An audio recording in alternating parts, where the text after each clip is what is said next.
Hey guys, welcome back to my channel. I hope you guys are good. Guys, today we're going to be reacting to Charlie Kirk teaches liberal UC Berkeley students a lesson on accountability. Guys, let's get right to this video. If cocaine was right here and I took it, is it the person who dropped it there or my fault if I took it? I think the question of fault is a wrong My one. fault.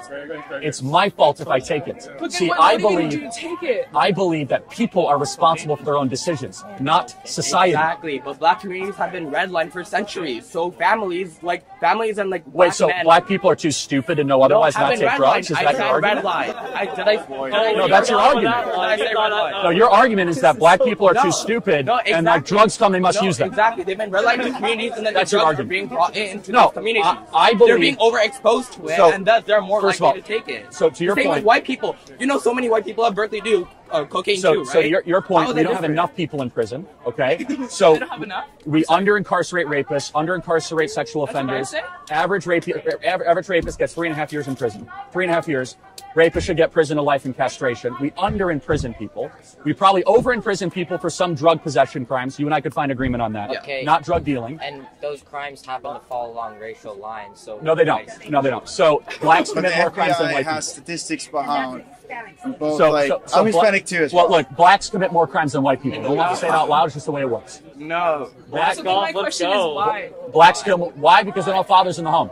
And then So- how does that happen? We can't just stop asking why. Right, exactly. The question. So that's a good question. First of all, it's culture. No one wants to say it. How does culture arise? Yeah, How does we it- can't divorce the laws that we're living in from how we we behave. inserted ourselves, the federal government in the 1960s, Lyndon Baines Johnson, Great Society Act, inserted themselves in the black community primarily, tore down the homes, put up vertical housing units like Caprini Green and others, and then we brought in massive government programs where black women married the government and separated from black men, creating this chasm where we subsidize single motherhood. Black women and women in general America lose money if they get married, and that's not right. So we subsidize single motherhood. 75% of black babies in America do not have a father, a stable father in the home. 75%. Every statistic will show if you bring fathers back in the home, crime goes down, Where's that statistic? depression goes Where's down. that statistic? Fatherhood.org, look it up. It's publicly funded. The California's government is that funds it. statistic based on marriage? On It's- marriage rates? Well, it depends on whether it's a stable father in the home, right? So how they tabulate it, I'm not really sure, but you go to fatherhood.org. It's publicly funded by the federal government, by state governments. It's like the most nonpartisan. Yeah, just look it up. Fatherhood.org. Okay, so guys, I'm going to say that whatever decision you make should be like your fault as a person. Actually, see, there's a certain age we get to in life here where we are able to make decisions for ourselves, and whenever you make those decisions, you should know that everything is on you. So if your decision decides to go haywire, then you know that it's definitely your fault, and you have no one to blame. So just like the example he gave, or the scenario rather, where he was like, if someone drops a cocaine here and I pick it, whose fault is that? It's definitely your fault. The fact that someone is dropping something like that, you don't have to pick it up. Like, it shouldn't concern you. You should mind your business and flee the scene.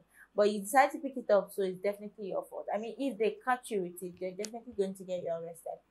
And also, I believe that it's very important to, have both parents at home, because if the father is absent in the life of a child and the mother too absent while the child is growing up, either way, it's definitely going to affect that child. I have seen a lot of children. I mean, I have friends who their parents are divorcee, and I see how their life is going, and sometimes it's just not okay. Like, I don't know, I just feel like sometimes I can't really talk to them, advise them on things they should and should not do, because when you say, they'll be like, you can't relate to my situation. I guess I know I can't really relate to it, but as a friend, I see you going like the wrong way. I cannot just watch you zoom off, but then again, I mean, it's really important for both parents to be present in the life of their child, especially when that child is growing up, because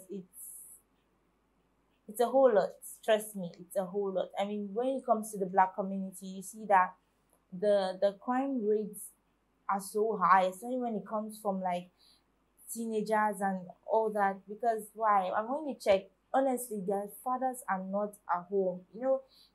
Most of them, even in the movies, if you watch the movies, you see that okay, maybe they don't have fathers, or growing up like their dad is not home with them, they tend to want to the ones that think they are trying to, raise their siblings, or take care of everyone at home, they go do drugs, like sell drugs and all these things. That's not a respectable profession. I mean, carrying drugs around and selling them is not something you should do. I mean, it's not even legal to sell drugs, but like they feel like that's the only option to make easy and quick money. I mean, but like say most decisions and most things that kids do while growing up, they just do it because they, how do I put this? Sometimes, when you feel when you feel the absence of someone in your life, you tend to want to, patch up that absence with something else, to fill in that space. And then you see people like, okay, let's say for example, you see when you when you get a heartbreak, yes, let's say your boyfriend breaks up with you. I'll use myself as an example. Let's say I am going through heartbreak right now. I'll try to find something to do, something to keep my mind busy. You see, when I'm always on that thing, when I'm always doing that thing, I won't even have time to think about the pain I'm going through. That's exactly what happens to these kids. Like, they just want to find something to do with their time. They don't want to think about it. If you just pull them out from that world they're living in for even a second, it just comes back flooding in their head. So like, they just want to forget all about the pain they've been through, the emotional trauma, and just, fill it up with something else. And then they go into all these things like selling drugs, shoplifting, and these things are not healthy for kids, trust me. But guys, tell me what you think about this. Don't also forget to like, share, subscribe to my channel. I love you guys.